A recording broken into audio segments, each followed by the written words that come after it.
TNT Hindi Tech.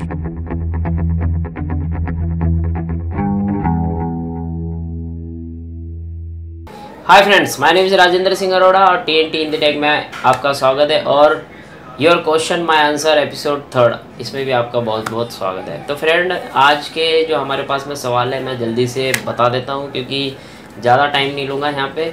और आज का पहला सवाल है कि हम फ्रिज में बल्ब कैसे लगाएं। तो फ्रेंड, इसके लिए मैं बहुत जल्द एक वीडियो बनाऊँगा और इसमें मैं आपको बताऊँगा कि हम फ्रिज में बल्ब किस तरह से चेंज कर सकते हैं, चाहे वो डबल डोर या सिंगल डोर है। और दूसरा सवाल है कि हम कंप्रेसर में ऑयल कैसे डालें और किस तरह से डालें, क्या उसका टेक्निक है डालने की, क्योंकि हमने आज तक डाला नहीं है। तो इस तरह की कमेंट तकरीबन 10 से 12 लोगों की आई थी और वो काम सीख रहे हैं और उनका कहना है कि हम कंप्रेसर में ऑयल ख़त्म हो गया है, ये कैसे पता चले और उसमें ऑयल कैसे चार्ज करें।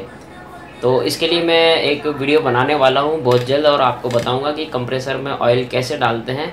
और उन्होंने ये भी पूछा था कि सर ऑयल अगर इसमें डालते हैं तो ऑयल कौन सा होता है। तो मैं ये कहूँगा कि आप जहाँ से भी एसेसरीज़ खरीदते हैं आपको वहीं पे बताना पड़ेगा कि जिस कंप्रेसर में जो गैस है उस कंप्रेसर का ऑयल चाहिए। तो फॉर एग्ज़ाम्पल, अगर आपका कंप्रेसर में R22 गैस डलती है तो आप ये कहें कि स्प्लिट AC R22 गैस है उसका ऑयल चाहिए।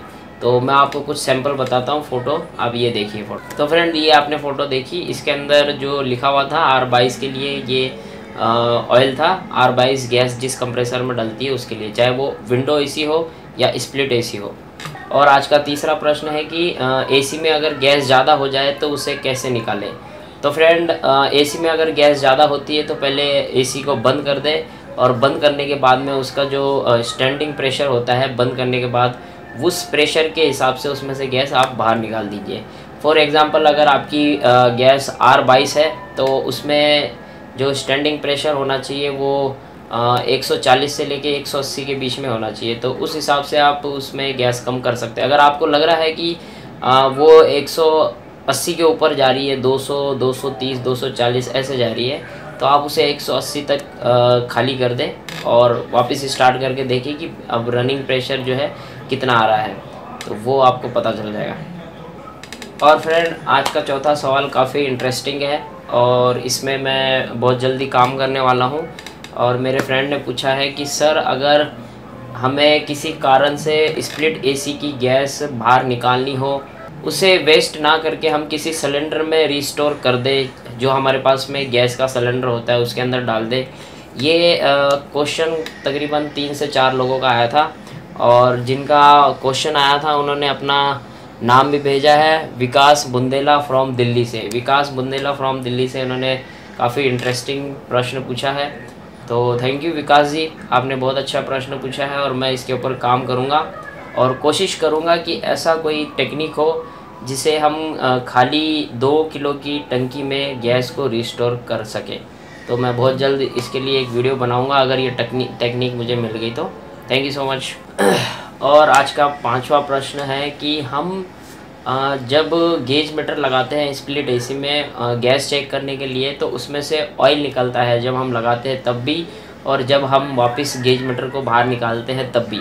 तो इसका ये मतलब तो नहीं है कि कंप्रेसर में कोई प्रॉब्लम है। तो फ्रेंड, इसका ये मतलब नहीं है, ये नॉर्मल बात है कि आप जब भी गेज मीटर लगाएंगे तो आपको थोड़ा सा ऑयल लगेगा, गेज मीटर निकालेंगे तब भी आपको थोड़ा सा ऑयल लगेगा, फॉर्म की तरह बाहर आएगा। तो इसका ये मतलब नहीं है कि कंप्रेसर में प्रॉब्लम है। होता ये है कि उसके साथ में गैस के साथ में ऑयल भी रनिंग करता है और इसके वजह से जो है थोड़ा बहुत ऑयल जब आप गेज मीटर लगाते हैं वहाँ मुंह के पास में जमा हो जाता है, क्योंकि रनिंग करते समय जो खाली जगह होगी वहाँ पे ऑयल बैठ जाएगा। तो वॉल के पास में खाली जगह रह जाती है तो ऑयल वहाँ पे थोड़ा बहुत जमा हो जाता है। आप जब भी गेज मीटर लगाएंगे तो आपको ऑयल वहाँ पे लगेगा। तो इसमें कोई प्रॉब्लम वाली बात नहीं है कि AC में प्रॉब्लम है या कंप्रेसर में प्रॉब्लम है। तो आप निश्चित होकर काम करिए। तो फ्रेंड, और आज का 6ठा प्रश्न है, क्योंकि क्या है कि अभी छोटे छोटे क्वेश्चन पूछे थे और उसके सिंपल से आंसर थे, इसलिए मैंने सोचा फटाफट आपको 4-5 क्वेश्चन के आंसर दे दूं। आज का 6ठा प्रश्न है ये है कि फ्रिज में गैस ख़त्म हुई है, ये कैसे पता करें। तो आप पहले देखें, फ्रिज जब आपको चालू करेंगे तो कंप्रेसर चलेगा, 10-15 मिनट वेट करें और जो फ्रिज के अंदर बैक साइड में जाली लगी होगी सिंगल डोर में, और आजकल के फ्रिजों में तो ऐसा है कि इंटरनल जाली होती है, कंडेंसर कहते हैं जिसे, वो दिखाई नहीं देता। तो उसमें यह है कि आप फ्रिज के लेफ़्ट साइड में आप बॉडी पे हाथ लगाएंगे तो आपको हल्का सा गर्म लगेगा, हीट लगेगा, और उससे ये पता चलेगा कि इसमें गैस है या नहीं है। तो सिंपल सा यही तरीका है गैस चेक करने का। अगर आपको फ्रिज गर्म लग रहा है साइड से, लेफ़्ट या राइट से आप हाथ लगा के देखेंगे, या बैक साइड से हाथ लगा के, क्योंकि 3 ही ऑप्शन है, फ्रंट में तो डोर है, एक बैक साइड बचा हुआ है, एक लेफ़्ट और राइट साइड बचा हुआ है। तो इन तीनों जगह में से आप हाथ लगा के अच्छे से चेक करें। अगर आपको फ्रिज गर्म लग रहा है तो इसका मतलब उसमें गैस है। और ऊपर जो सिंगल डोर होगा तो ऊपर आपको फ्रीजर में ठंडक लगेगी, थोड़ा बहुत ठंडा लगेगा। और फ्रेंड मेरे ये भी कहते हैं कि सर 10-15 मिनट चलने के बाद में ट्रिप कर जाता है और हल्की ठंडक महसूस होती है। तो फ्रेंड ड्रायर भी चौक होता है, कैपिलरी भी चौक होती है, इसे रिप्लेस करने के बाद ही पता चलेगा एक्चुअल प्रॉब्लम क्या होती है। और मैं ये भी सजेस्ट करूँगा कि जब आप ड्रायर और कैपिलरी को चेक करें तो ड्रायर तो बिल्कुल चेंज ही करना पड़ेगा, क्योंकि ड्रायर जब हम खोल देते थे उसे रिप्लेस ही करने में ज़्यादा बेनिफिट है। और दूसरा, जब हम कंडेंसर की जो पाइपलाइन हटा के उसे अच्छे से क्लीन कर दें वो ज़्यादा बेस्ट है, क्योंकि कंडेंसर जो फ्रिज का कंडेंसर होते हैं वो मेटल के आते हैं, लोहे के आते हैं, लोहे के होते हैं वो कंडेंसर। उसके वजह से क्या है, ऑयल अंदर रनिंग करता है तो जंग भी जम जाती है ऑयल के साथ में, जो ड्रायर में जाकर के जाम हो जाता है और चौक करने लग जाता है। तो सबसे पहले ड्रायर चौक होता है, बाद में कैपिलरी होती है। तो ज़रूरी नहीं है कि आपका ड्रायर चौक है तो कैपिलरी भी चौक होगी। तो आप पहले उसे आइडेंटिफाई कर लें, उसमें प्रेशर डाल के देखें ड्रायर की तरफ से, और दूसरी तरफ से आप उसे निकाल के देखें, जैसा कि इससे पहले मैंने आपको जवाब दिया था उसमें।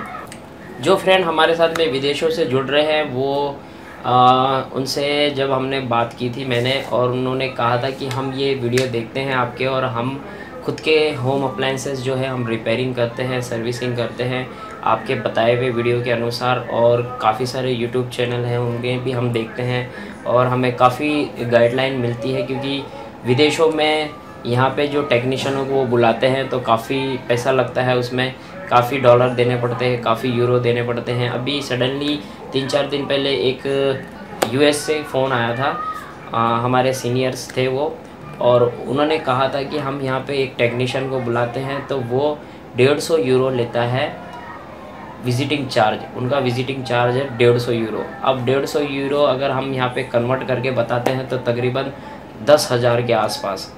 अब आप यूरो, क्योंकि यूरो का चार्ज ज़्यादा है, 70 रुपये के आसपास में चार्ज पड़ता है, और 150 यूरो का मतलब होता है हमारे इंडियन रुपीज़ में तकरीबन 10,800 या 10,500 के आसपास। तो ये मैंने गेस किया है, हालांकि आप गूगल पे सर्च करके देख सकते हैं 150 यूरो इंडियन रुपीज़ में कितने कन्वर्ट होते हैं। तो मेरी उनसे काफ़ी देर तक बात हुई थी और काफ़ी अच्छा लगा उनसे बात करने का। अगर वो वीडियो देख रहे हैं तो थैंक यू सर, आपने बात किया हमसे, और आप लोगों को काफ़ी गाइडलाइन मिल रही है मेरे द्वारा। तो यही खुशी मुझे मिलती है वीडियो बनाने में और आप लोगों को गाइड करने में। इतना टाइम नहीं है कि मैं आपके लिए इतने सारे वीडियो बनाऊं, क्योंकि आपको मैंने हमेशा कहा है कि वर्कलोड काफ़ी ज़्यादा होता है, और वाकई ही वर्कलोड बहुत ज़्यादा होता है। अगर मैं वीडियो बनाने की तरफ ना ध्यान दूं और वर्कलोड की तरफ ध्यान दूं तो मैं 12 महीने 24 घंटे फ्री नहीं हो सकता। तो इतना ज़्यादा वर्कलोड है। तो फिर भी मैं आप लोगों के साथ में जुड़ा हूँ, काफ़ी फ्रेंड मेरे साथ में जुड़े हैं, तकरीबन 2000 से ऊपर व्हाट्सएप पे लोग जुड़े हुए हैं, और डेली 10-12 लोग हमेशा जुड़ते हैं व्हाट्सएप के साथ में, और हाँ हमेशा यही कहते हैं कि सर आपके वीडियो काफ़ी पसंद आ रहे हैं, काफ़ी तारीफ़ कर रहे हैं, और काफ़ी फ्रेंडों ने अपने वीडियो बना के भी भेजे हैं। तो आई होप आपको इस वीडियो में आपके सारे सवालों के जवाब मिल चुके हैं। तो thank you so much watching this video, your question my answer. मिलते हैं नेक्स्ट एपिसोड में, और नेक्स्ट वीडियो आपको 2-3 दिन में मिल जाएगा डबल डोर का। और thank you so much watching this video, bye bye. अपना ख्याल रखिए, ऐसे ही सवाल पूछते रहिए, मैं आपके जवाब देने के लिए हमेशा तैयार बैठा हूँ। Thank you so much watching this video, bye bye, जय हिंद।